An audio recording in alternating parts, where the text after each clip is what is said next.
പ്രധാനപ്പെട്ട വിവരങ്ങൾ ഞങ്ങൾ പങ്കുവയ്ക്കുന്നത് ഇതേ വിധിപ്പകർപ്പുമായി ബന്ധപ്പെട്ട മറ്റൊന്നാണ്. അത് എന്ത് എന്നതിലേക്ക് പോകുമ്പോൾ, അതായത് നടി ആക്രമിക്കപ്പെട്ട സംഭവം, അതിൽ പൾസർ സുനിയായിരുന്നു ഒന്നാമത്തെ പ്രതി എന്ന് നമുക്കറിയാം. 6 വരെയുള്ള പ്രതികൾ കുറ്റക്കാരെന്ന് കണ്ടെത്തുകയും ചെയ്യുമ്പോൾ ഇപ്പോഴും കേരളം 2 തട്ടിലായി നിൽക്കുകയാണ്. ഈ വിധിയുമായി ബന്ധപ്പെട്ട ഒരിടത്ത് നടിക്ക് നീതി ലഭിച്ചു എന്ന് പറയുന്നവരുണ്ട്, അതേസമയം നടിക്ക് നീതി ലഭിച്ചില്ല എന്ന് വാദിക്കുന്നവർ മറുഭാഗത്തുമുണ്ട്. ആ മറുഭാഗത്തെ ആരോപണങ്ങൾക്ക് പ്രധാനപ്പെട്ട കാരണം എന്നത് പൾസർ സുനി ഉൾപ്പെടെയുള്ളവർ എന്തിനു വേണ്ടിയാണ് ഇങ്ങനെയൊരു ആക്രമണം നടത്തിയത്, ആർക്ക് വേണ്ടിയാണ് ആക്രമണം നടത്തിയത്? അവിടെ അന്വേഷണ സംഘം കണ്ടെത്തിയ ഉത്തരം എന്നത് നടൻ ദിലീപായിരുന്നു. പക്ഷെ കോടതിക്ക് അത് ബോധ്യപ്പെടാത്ത സാഹചര്യമുണ്ടാകുന്നു. ഈ അന്വേഷണ സംഘം സമർപ്പിച്ചിട്ടുള്ള പല രേഖകളും തെളിവുകളും കോടതിക്ക് അംഗീകരിക്കാൻ പറ്റുന്നവയായിരുന്നില്ല എന്നതാണ് കോടതി വിധിയിൽ നിന്ന് നമുക്ക് വായിച്ചെടുക്കാൻ പറ്റുന്നത്. അവിടെ ഇതാ മറ്റൊരു പ്രധാനപ്പെട്ട ടോപ്പിക് കൂടിയാണ് ഞങ്ങൾ പ്രേക്ഷകർക്ക് മുന്നിലേക്ക് എത്തിക്കുന്നത്. അത് മറ്റൊന്നുമല്ല, സ്വാഭാവികമായും ഈ നടി ആക്രമിക്കപ്പെട്ടത് ഒരു ഗൂഢാലോചനയുടെ ഭാഗമായിട്ടാണ് എങ്കിൽ നടൻ ദിലീപിന് നടിയുമായി ഏതെങ്കിലും തരത്തിലുള്ള വൈരാഗ്യം ഉണ്ടായിരുന്നുവെങ്കിൽ അതിൻ്റെ കാരണം എന്ത് എന്നതാണ് നമ്മൾ കണ്ടെത്തേണ്ടത്. ആ കാരണത്തിലേക്ക് പോകുമ്പോൾ നടിക്ക് ഈ നടനുമായി ഒരു ശത്രുത ഉണ്ടായിരുന്നു. കൃത്യമായി നടിയെ ലക്ഷ്യം വെക്കുന്നതിന് കാരണമായിട്ടുള്ള സംഭവം എന്ത് എന്നത് ആണ് നമ്മൾ പരിശോധിക്കേണ്ടത്. അവിടെയാണ് നമുക്ക് മനസ്സിലാക്കാൻ സാധിക്കുന്നത് ഈ നടിയുമായി നടൻ ദിലീപിന് കൃത്യമായൊരു ശത്രുത ഉണ്ടായിരുന്നു എന്ന നിഗമനത്തിലേക്ക്, എന്ന കണ്ടെത്തലിലേക്ക് അന്വേഷണ സംഘം എത്തി. ആ ശത്രുതയുടെ തുടക്കം എന്നത് ദിലീപ് ഷോയുമായി ബന്ധപ്പെട്ടുള്ള യൂറോപ്യൻ പര്യടനത്തിൽ ആയിരുന്നു. അതിൻ്റെ മറ്റ് വിശദാംശങ്ങൾ ഇതിനോടകം തന്നെ നമ്മൾ സൂചിപ്പിച്ചു കഴിഞ്ഞതാണ്. ഈ നടന്റെ ആദ്യ ഭാര്യ എന്നത് മഞ്ജു വാര്യർ ആയിരുന്നു. അതേ സമയത്ത് തന്നെ നടന് കാവ്യ മാധവനുമായി ചില മെസ്സേജ് സന്ദേശങ്ങൾ ടെലിഫോണിൽ കണ്ടു. അത് മഞ്ജു വാര്യർ കണ്ടു. അതിനുശേഷം ഇതിനെ സ്ഥിരീകരിക്കുന്ന തരത്തിൽ മഞ്ജു വാര്യരോട് സംസാരിച്ചു. നമസ്കാരം, പുതിയൊരു വീഡിയോയിലേക്ക് എല്ലാവർക്കും സ്വാഗതം. നമുക്ക് എല്ലാവർക്കും അറിയാം ഇതിന്റെ പുറകിൽ ആരാണ്, എന്താണ് കൃത്യമായിട്ടുള്ള ഗൂഢാലോചന നടന്നിട്ടുണ്ട് എന്ന് എല്ലാവർക്കും അറിയാം. പകൽ പോലെ ഇതെല്ലാം വ്യക്തവുമാണ്.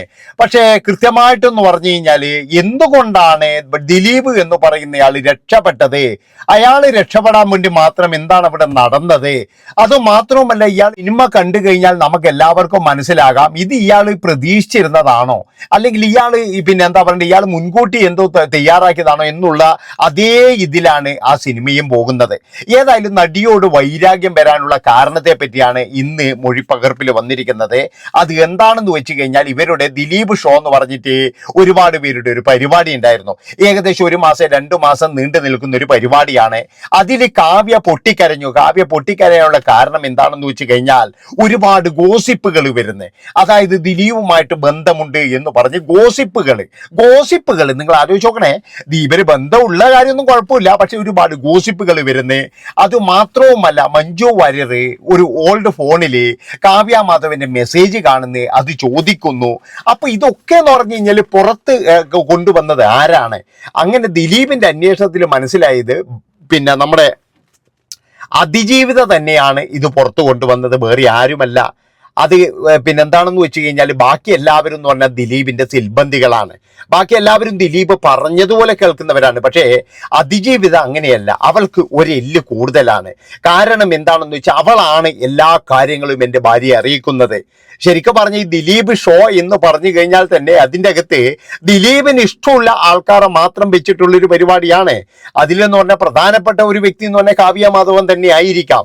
അപ്പൊ കാവ്യ മാധവൻ ഇങ്ങനെ എന്താ പറയേണ്ടത് ഇവരുമായിട്ടുള്ള ബന്ധവും കാര്യങ്ങളൊക്കെ കാണുമ്പോഴേ അതിജീവിത പോയിട്ട് പറഞ്ഞിട്ടുണ്ടാകും. അങ്ങനെ കൊല്ലാൻ പോലും മടിക്കത്തില്ല, പച്ചയ്ക്ക് കത്തിക്കും എന്നൊക്കെയാണ് നമ്മുടെ ദിലീപ് അണ്ണൻ അന്ന് പറഞ്ഞത് എന്നാണ് അതിജീവിത പറയുന്നത്.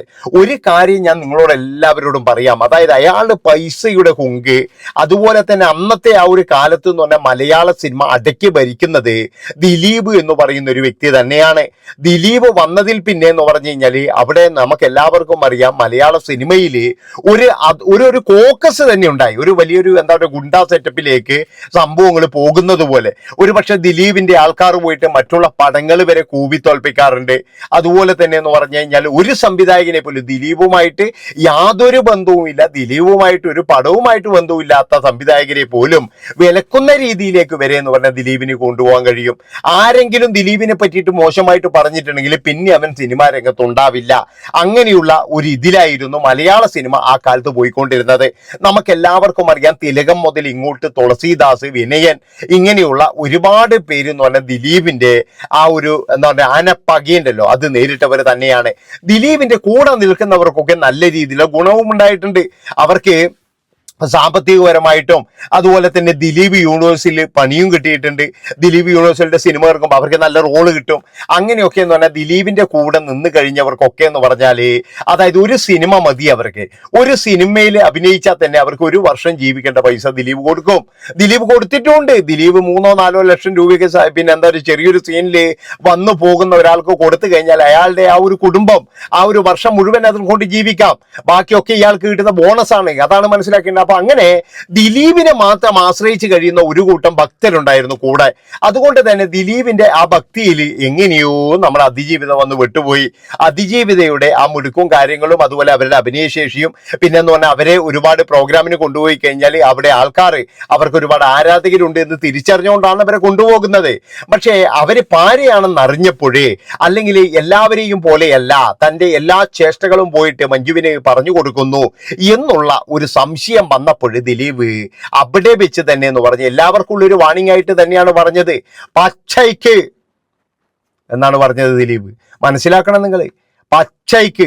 അതാണ് ആ കഴിവ് ദിലീപിനുണ്ടെന്ന്. ആ ഇല്ല എന്നൊന്നും പറയണ്ട. അപ്പൊ അത് കഴിഞ്ഞതിന് ശേഷം ഇത് ദിലീപ് കൊടുത്തോ കൊട്ടേഷൻ എന്ന് ചോദിച്ചു കഴിഞ്ഞാല് നമ്മൾ അരിയാഹാരം കഴിക്കുന്ന എല്ലാവരും ചിന്തിക്കുന്നത് തന്നെയാണ്. അത് വേറെ ഒന്നുമല്ല. ഞാൻ പറഞ്ഞല്ലോ ദിലീപ് ചെയ്തോ ചെയ്തില്ലേ എന്ന് കോടതി തീരുമാനിക്കേണ്ടതെന്ന് ഞങ്ങളും പറഞ്ഞിരുന്നു. പക്ഷേ അത് മാർട്ടിൻ എന്ന് പറയുന്നവന്റെ വീഡിയോ വരുന്നതിന് മുന്നേ വരെ, ബബ്ബബ്ബ എന്ന് പറയുന്ന സിനിമ ഇറങ്ങുന്നതിന് മുന്നേ വരെ ദിലീപിനെ സപ്പോർട്ട് ചെയ്ത ഒരുപാട് ആൾക്കാരുടെ ഒന്നും അവരൊന്നും ഇപ്പോഴും ദിലീപിനെ സപ്പോർട്ട് ചെയ്യുന്നില്ല. എന്തുകൊണ്ടാ? ഇദ്ദേഹം തന്നെ ചില ഉടായ്പകൾ എടുത്തപ്പോഴത് ഇദ്ദേഹത്തിന് തന്നെ പാരയായിന്നേ ഞാൻ പറയുള്ളൂ.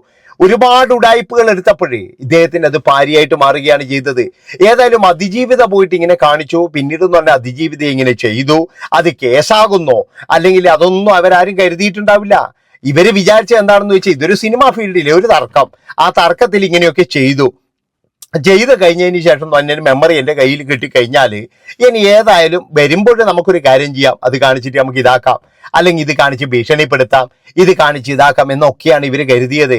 അതെന്താണെന്ന് വെച്ച് കഴിഞ്ഞാൽ കാവ്യാമാധവനെ മോശക്കാരിയാക്കാൻ വേണ്ടിയിട്ട് അതിജീവിതയാണ് കാരണം എന്ന് ദിലീപിന് ഏകദേശം മനസ്സിലാവുക മാത്രമല്ല അവർ തന്നെ കാരണം എന്ന് അവന് ഉറപ്പിച്ചു. അതായത് ദിലീപും ഈ മഞ്ജു വാര്യറുമായിട്ട് ഏറ്റവും കൂടുതൽ കമ്പനി ഉള്ളത് അല്ലെങ്കിൽ സ്വന്തം സഹോദരിയെ പോലെ, ശരിക്കും പറഞ്ഞാൽ ഒരു കാര്യം അവിടെ ആലോചിക്കണേ. അതായത് മഞ്ജു വാര്യർ സ്വന്തം സഹോദരിയായിട്ട് കരുതിയത് കാവ്യാമാധവനെയാണ്. ആ കാവ്യാമാധവന്റെ പേരും പറഞ്ഞിട്ടാണ് പിന്നെ മഞ്ജു വാര്യറും ദിലീപും തെറ്റേണ്ടി വന്നത്. പിന്നെ ദിലീപ് ശരിക്കും പറഞ്ഞു കഴിഞ്ഞാൽ മഞ്ജു വാര്യരുടെ വിവാഹമോചനം വരെ എത്തിയത് ആ ഒരു ബന്ധമാണ്. അപ്പൊ ഇവിടെ ശരിക്കും പറഞ്ഞു കഴിഞ്ഞാൽ ഏറ്റവും നല്ല സുഹൃത്ത് എന്ന് പറഞ്ഞാൽ അതിജീവിതയല്ലേ. അവരല്ലേ തൻ്റെ ഒരു സഹോദരിയെ പോലെ ഒരു കരുതുന്ന അല്ലെങ്കിൽ അങ്ങനെയുള്ള ഒരാൾക്കൊരു പ്രശ്നം വന്നപ്പോൾ അവരല്ലേ സംസാരിക്കാനുണ്ടായിരുന്നുള്ളൂ. അതാണ് ഞാൻ പറയുന്നത്. ദിലീപ് എന്ന് പറയുന്നയാൾ വിചാരിച്ച എന്താ, ഏതായാലും എന്താ വെച്ചാൽ വിവാഹമോചിതയായി വന്ന കാവ്യ കുറച്ചു കാലം അങ്ങനെ നിൽക്കട്ടെ, നമുക്കിങ്ങനെ വിദേശ ഷോയൊക്കെ പോയി ഇങ്ങനെ അടിച്ചു പൊളിക്കാം. അല്ലാതെ ഏതെങ്കിലും ഒരു മനുഷ്യൻ പിന്നീട് എന്ന് പറഞ്ഞാൽ കാവ്യാമാധവനുമായിട്ട് ഒരു ബന്ധുവില്ലെങ്കിൽ അവരെ കെട്ടാൻ നിൽക്കുമോ? ഒരു ബന്ധുവില്ലെങ്കിൽ അവരെ കെട്ടാതിരുന്ന് കഴിഞ്ഞാൽ അയാൾക്ക് എന്തൊക്കെ ബെനിഫിറ്റാണ് കിട്ടാൻ പോകുന്നതിനും.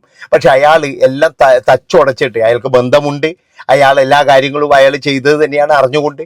അപ്പൊ അങ്ങനെ കാവ്യാമാധവൻ ഇപ്പൊ സ്വന്താക്കി ഇയാൾ വന്നിട്ട് പുളകം അടിച്ച് പറയുമ്പോൾ ഒരു കാര്യം പറയാനുള്ളത്, അവിടെ എന്ന് പറഞ്ഞു കഴിഞ്ഞാൽ ഒരുപാട് ശാപങ്ങൾ ഇയാൾക്ക് കിട്ടി. ആ ശാപമാണ് ഈ മനുഷ്യൻ ഇപ്പോഴും അനുഭവിച്ചു കൊണ്ടിരിക്കുന്നതെന്ന് ഞാൻ പറയുള്ളൂ. അതുകൊണ്ട് എനിക്ക് പറയാനുള്ള ഒരു കാര്യം എന്താണെന്ന് വെച്ച് കഴിഞ്ഞാൽ, നിങ്ങൾ ഈ എന്താ പറയണ്ടേ അതിജീവിതയെ ആക്ഷേപിച്ച് സംസാരിക്കുന്ന അവന്മാർക്കൊക്കെ എന്ന് പറഞ്ഞു കഴിഞ്ഞാൽ നല്ല രീതിയിലുള്ള മറുപടി എല്ലാവരും കൊടുക്കണം. കാരണം എന്താ വെച്ചാൽ അവന്മാരൊക്കെ എന്ന് പറഞ്ഞു കഴിഞ്ഞാൽ ഒരുതരം എന്താ പറയണ്ടേ മാനസിക രോഗികളാണെന്നേ ഞാൻ പറയുള്ളൂ. അതായത് ഇത്രയും ക്രൂരമായി ചെയ്തിട്ട് ഇവനെന്തിനെ അതായത് ഇയാളിപ്പോ ഈ പിന്നെ എന്താ പറയുക ഇയാൾക്ക് മാപ്പ് കൊടുക്കേണ്ട തെറ്റോ അല്ലെങ്കിൽ ഇയാൾ വേറെ ഒന്നും തെറ്റോ ഒന്നും അല്ല ചെയ്തത്, പൈസേന്റെ ഹുങ്കിൽ ചെയ്തൊരു സംഭവമാണ്. അതാണ് മനസ്സിലാക്കേണ്ടത്. ഏതായാലും അങ്ങനെ മൊഴിയും കാര്യങ്ങളൊക്കെ വരുന്നുണ്ട്. ഏതായാലും അപ്പീലും കാര്യങ്ങളൊക്കെ വന്നു കഴിഞ്ഞാൽ അറിയാം ഇതിന്റെയൊക്കെ സ്ഥിതി എന്താണെന്ന്. വീണ്ടും ഇയാൾക്ക് അനുകൂലമായി കഴിഞ്ഞാൽ അന്ന് പ്രശ്നം, ചിലപ്പോഴും അനുകൂലമായിരിക്കാം, നമുക്ക് പറയാൻ പറ്റൂലല്ലോ. അതുപോലെ തന്നെ എന്ന് പറഞ്ഞു കഴിഞ്ഞാൽ ഇനിയിപ്പം മേൽക്കോടതികൾ അതിനും പോകുന്നുണ്ട്. എപ്പോഴാ അതൊക്കെ വരുവാന്നറിയില്ല കേട്ടോ. ഇതന്നെ ഇപ്പൊ 8 വർഷം കഴിഞ്ഞിട്ടാണ് ഇതിന്റെ വിധി വന്നത്. അപ്പൊ ഇത്രയും പറഞ്ഞുകൊണ്ട് നിർത്തുന്നു. നന്ദി, നമസ്കാരം.